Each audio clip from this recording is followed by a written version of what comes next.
नजर नारद के ऊपर पड़ी तो देखता का देखता ही रह गया। कितनी सुंदर लड़की, जिंदगी में पहली बार देखी। अगर मेरा विवाह इसके साथ में हो जाता तो जिंदगी में 4 चांद लग जाते। अब हम ऐसे नहीं जिएंगे, शादी करेंगे और शादी करेंगे तो ऐसी लड़की से करेंगे वरना मर जाएंगे। भाई भाई, सुबह से शाम हो गई, वो नारद को राजा देखता रहा। अरे नारद सुंदर कितने थे, तो जरा गौर करते हैं सभी लोग। नारद जो थे, अरे बेटा फूलना की फूलवारी शोभा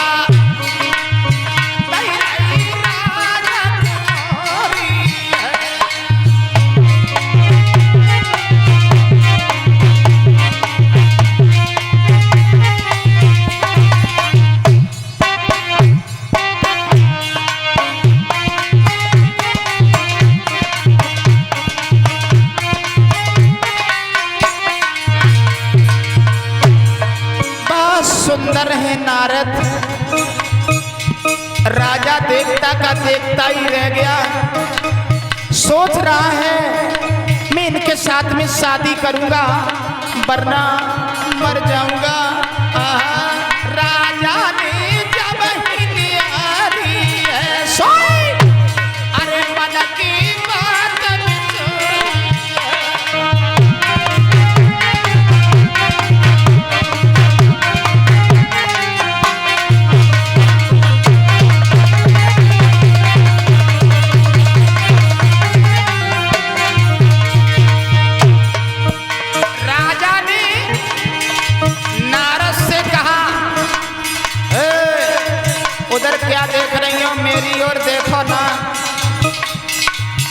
तुम्हारे बगैर जी नहीं पाएंगे। और बोला मेरे संग चलो मेरे घर में, ये इच्छा सुनो हमारी है। पत्नी व्रत पालन करूं सदा, तुम बनो हमारी नारी है।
तुम्हारे बगैर जी नहीं पाएंगे, तुम हमारे साथ विवाह कर लीजिए। जो इतने शब्द कहे हैं तो देव ऋषि नारद बाबा देखते के देखते ही रह गए। सोचने लगे अब हम जाएंगे तो जाएंगे कहाँ, हमारा कोई है ही नहीं। तो उस वन में राजा का और नारद का गंधर्व विवाह हुआ।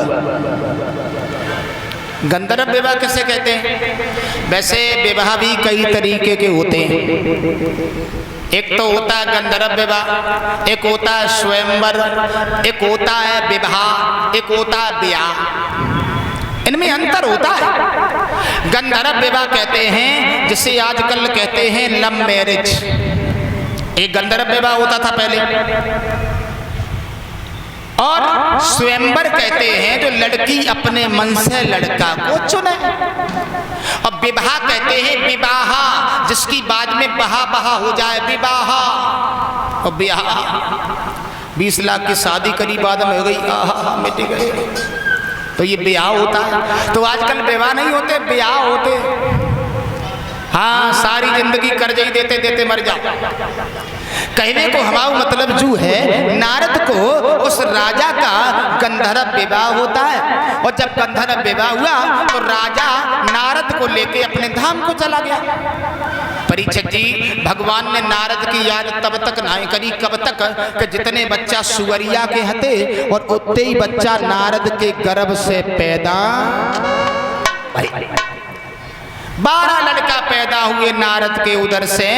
परीक्षित जी, नतीजा ये हुआ प्यारे, भगवान ने सोचा अब मैं ये देखूंगा कि नारद को बच्चे प्यारे हैं या नहीं हैं। अब पता नारद को चल गया होगा कि नारद को बच्चे प्यारे हैं या नहीं है। तो भगवान नारद की शंका को दूर करने के लिए महात्मा बनते हैं। महात्मा कैसे बने महात्मा? लाला कि तन पर पीतांबर न रहा, पीतांबर के बदले छोटा सा एक पीला कमल। लाला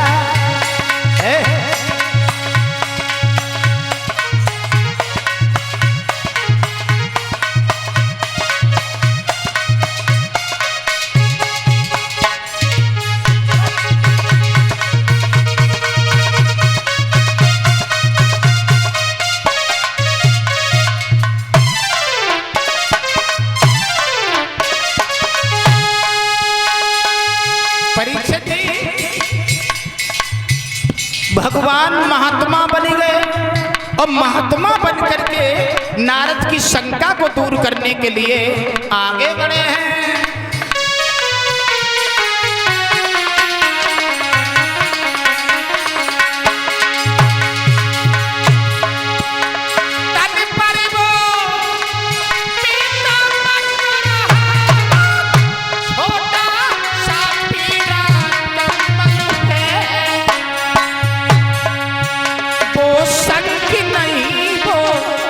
नहीं और हाथन में दंड कमंडल।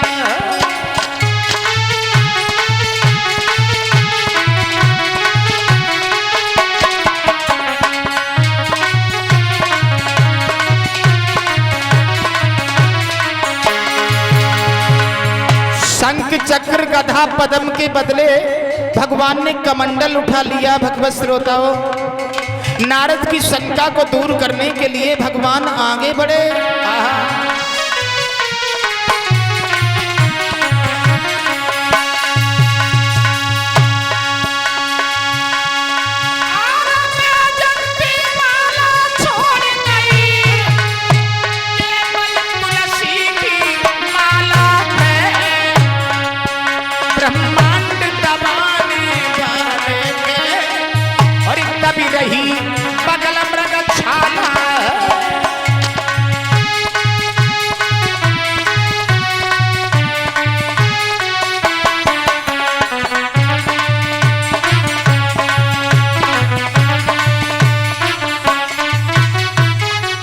महाराज भगवान कन्हैया महात्मा बन करके और नारद की कुटिया पर पहुंच गए।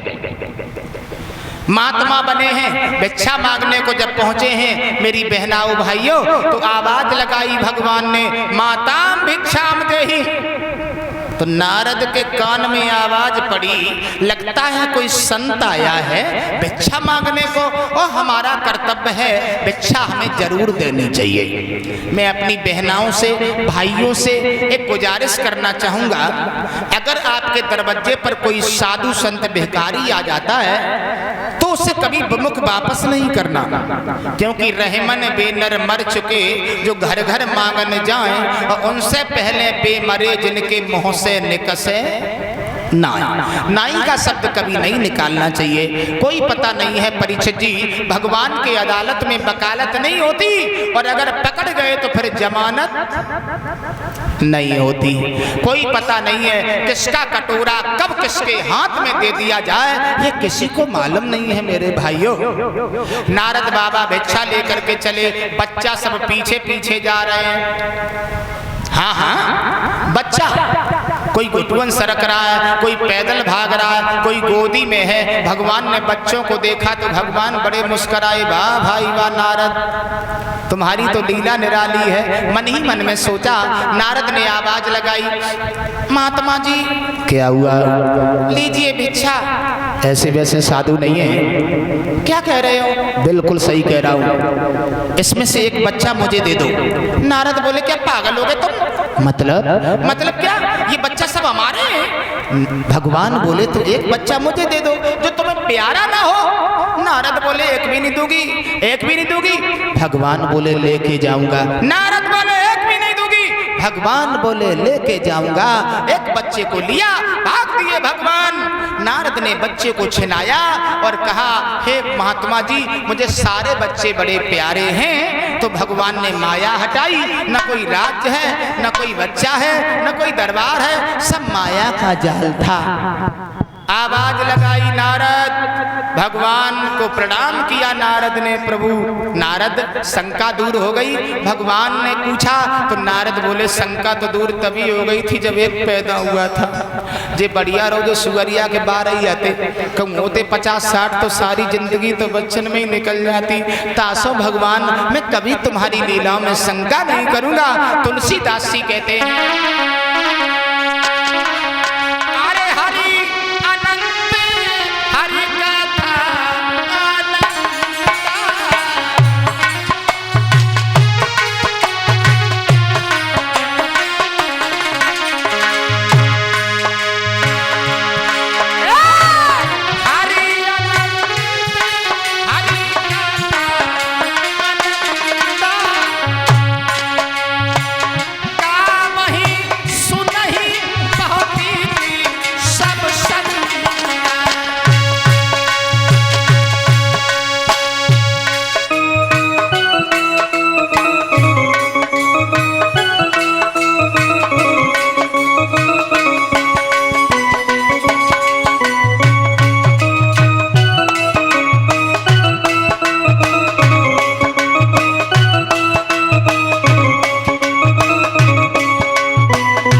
गोस्वामी जी कहते हैं हरि अनंत हरि कथा अनंता गावहि सुनहि बहु विद सब संता।